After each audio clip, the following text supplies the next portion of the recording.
In this video I will show you the best video games by genre.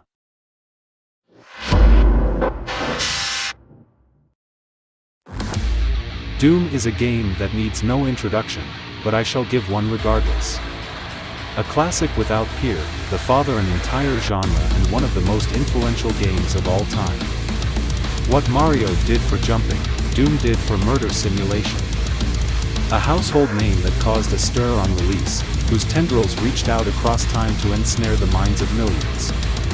At its best, Doom is everything it should be, a single-player campaign that's just you, your super shotgun, and barely the amount of ammunition required to kill every single demon on Mars.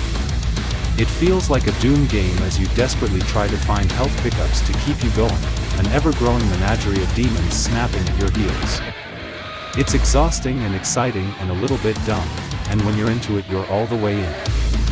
In that specific way, the level design, when it isn't locking you into a room filled with demons, is brilliant.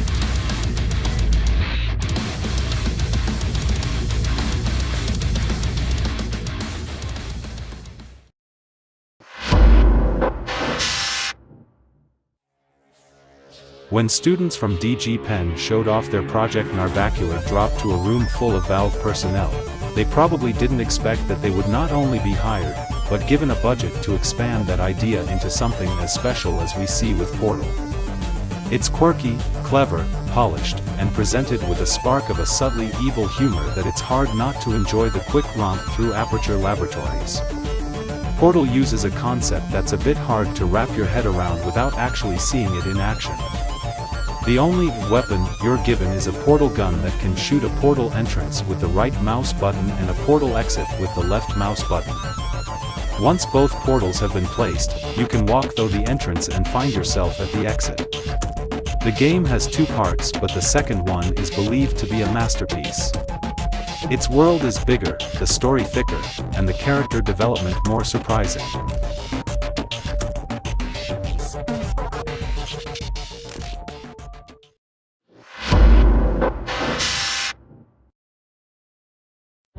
The Assassin's Creed games are centered around one or more fictional members of the Order of the Assassins. Their memories are experienced by an in-game character in the modern-day period through a device called the Animus and its derivations. The Animus allows the user to explore these memories passed down via genetics. Within the context of the game, this provides a diegetic interface to the real-world player of the game, showing them elements like health bars, a mini-map, and target objectives as if presented by the Animus. Additionally, should the player cause the historical character to die or fail a mission, this is rectified as desynchronization of the genetic memory, allowing the player to try the mission again. While playing as the assassin characters, the games are generally presented from a third-person view in an open-world environment, focusing on stealth and parkour.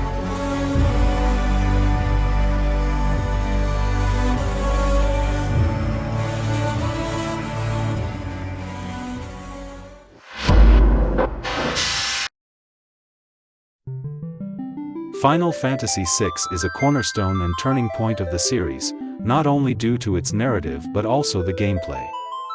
The story frequently separates party members, giving players ample opportunities to utilize each character's special skills in battle. These skills are closely aligned with the character's job type and range from automated tools used by a king to a soldier whose blade can absorb magic attacks.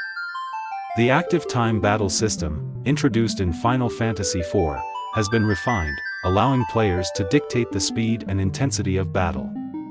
The battle system is delightfully paced, with fights that don't overstay their welcome and are infrequently punishing.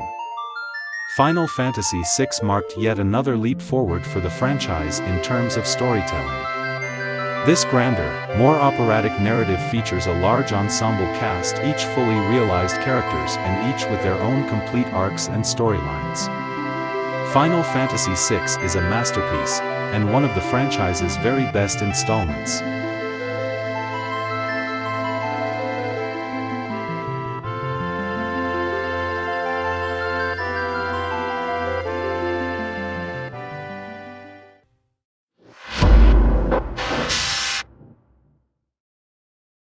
It's not hard to get lost in the deep, subterranean world of Hollow Knight, and I mean that in more ways than one. The expansive catacombs of Hallownest have countless paths to explore and secrets to find. But more than that, it's rich with lore, history, and purpose that drew me into a 2D Metroidvania kingdom I wanted to uncover every inch of. The deeper I went into Hollow Knight, the more I was surprised at just how much content and freedom it has to offer. I could wander in basically any direction and find bosses to fight, upgrades to collect, and secrets to uncover.